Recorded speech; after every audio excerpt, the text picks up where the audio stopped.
Let's assemble this front tire. So just cut this all the steps. Remove this.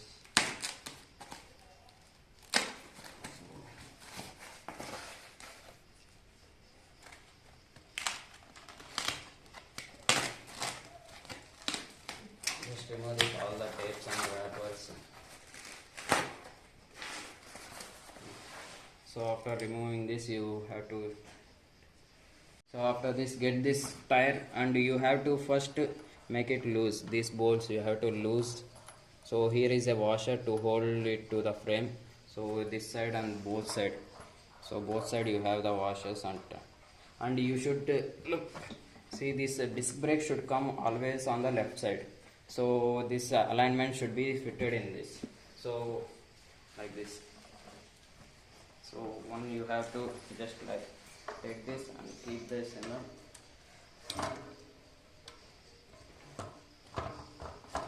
like this you have to fit. After keeping this, you just remove this bolt and you see this washer should hold in this hole. There is a hole to the frame, so it should be in the frame.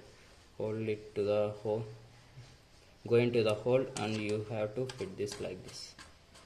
So now after fitting this, you just take 14-15 spanner and again you have to just tight this.